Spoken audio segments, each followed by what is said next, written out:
ناظرین السلام علیکم ورحمۃ اللہ وبرکاتہ۔ امید ہے آپ سب خیریت سے ہوں گے۔ اللہ تعالیٰ سے دعا ہے کہ آپ کی زندگی میں بہاریں کبھی ختم نہ ہو۔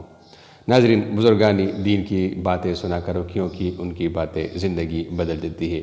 آئیے آج حضرت غوث اعظم کی خوشبو بکھیرتی باتیں سنتے ہیں۔ اپنے اعمال کو عمدہ بنا لے، حق تعالیٰ تجھ پر دنیا و آخرت کی سخاوت فرمائے گا۔ اپنے اعمال میں اخلاص پیدا کرو، نہ اپنے اعمال میں ریاکار و منافق بنو، اور نہ مخلوق سے مداح اور اعمال پر معاوضہ چاہو۔ اپنے اور اس کے درمیان سے مخلوق کے واسطوں کو اٹھا دو، کیونکہ تمہارا ان واسطوں کے ساتھ پڑا رہنا ہوش ہی ہوش ہے۔ اپنے ایمان کی کمزوری کے وقت صرف اپنے نفس کی اصلاح میں مشغول رہ، دوسروں کی فکر نہ کر۔ اپنے باطن کو سونپ پہنا، اس کے بعد اپنے قلب کو، پھر نفس کو، پھر اپنے بدن کو۔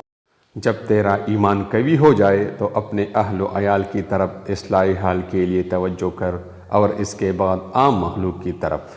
جھوٹے دعوے سے توبہ کر، یہ بات ہوش، آرزو، جھوٹ، نفاق اور تصنع سے حاصل نہیں ہوا کرتی۔ ایمان کے قوی ہونے تک تو کسب کرنا اور سبب کے ساتھ تعلق رکھنا لازمی ہے۔ اپنے بیدار ہونے کو موت کے بعد کے لیے نہ چھوڑو کہ اس وقت بیدار ہونا تم کو مفید نہ ہوگا۔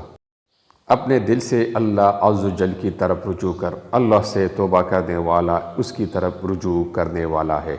راز کی نگہداشت میں کوشش کر، جب تک بھی تجھ کو نگہداشت کی طاقت رہے۔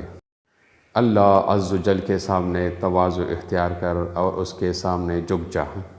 رب کے سامنے سر تسلیم خم کرو اور دنیا و آخرت دونوں کے متعلق اس کی تدبیر پر راضی رہو۔ وہ انسان ہمیشہ کنگال رہتا ہے جو اپنے کپڑوں سے یہ کام کرتا ہے کہ اپنے دامن سے اور آستینوں سے اپنا منہ پونجھتا ہے، حاجت کے وقت کپڑوں کو پیشاب کے چینٹوں سے نہیں بچاتا، اور ہر وقت میلے کچیلے کپڑے ملبوس رکھتا ہے۔ اللہ پاک و صاف ہے، اور اسے پاک و صاف لوگوں سے زیادہ محبت ہے، کیونکہ طہارت اور پاکیزگی با ایمان لوگوں کا شیوا ہے۔